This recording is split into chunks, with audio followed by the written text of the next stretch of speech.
Merhaba, ben Doktor Ejder Ormancı. 6 ay öncesine kadar Türkiye'de kendi danışmanlık şirketim vardı. DNO Değişim Yönetim Danışmanlık. 6 aydır Suudi Arabistan'da yaşıyorum. Bir şubemizi Suudi Arabistan Cidde'de kurduk. Ankara'da, İstanbul'da ve İngiltere'de de şubelerimiz var. Buraya Suudi Arabistan'dan geldim. Ben 15 yılı aşkın süredir toplu ulaşım sektöründe faaliyet gösteriyorum. Akademik çalışmalarım da var aynı konuyla ilgili.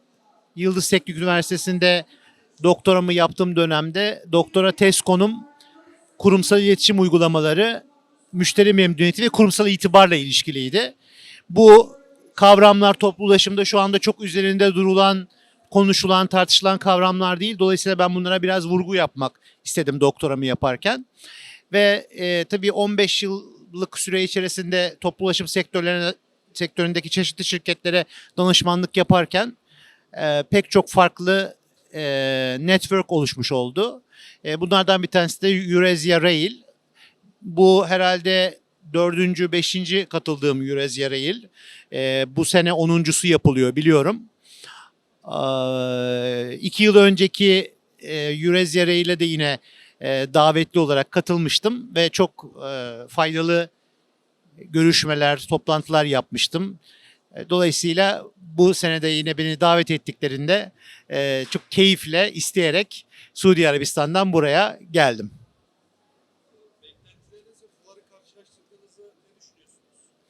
Bir önceki yıla göre bence bu seneki fuar çok daha iyi. Bir önceki yıl, daha doğrusu 2 yıl önceki fuarda tabii pandeminin etkileri hala devam ediyordu.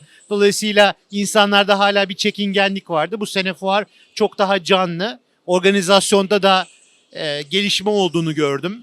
Özellikle B2B alanında çok keyifli bir ortam var. Toplantılar çok keyifli geçiyor. Fuar da çok güzel. Katılım çok yoğun. Özellikle bugün ikinci gün düne göre çok daha fazla katılım olduğunu görüyorum.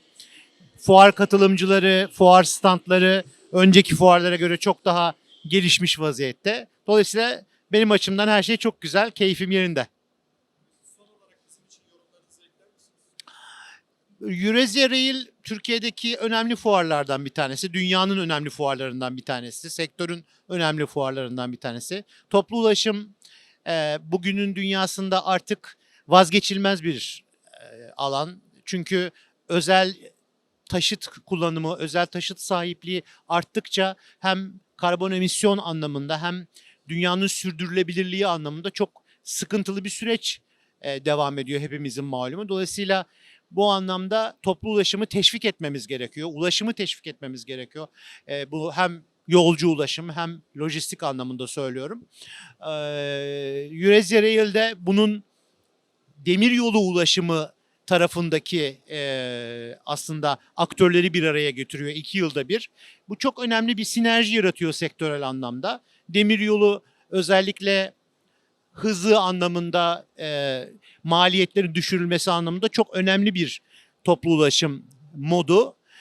Bunun hem dünya genelinde hem de Türkiye'de geliştirilmesi için Eurasia Rail fuarının çok kıymetli olduğunu düşünüyorum. Bu fuarı düzenleyen ekipteki arkadaşlar da işin ehli, düzgün çalışan arkadaşlar. Onlara da tüm fuar süresince göstermiş oldukları ilgi ve yaklaşımlardan dolayı teşekkür ediyorum.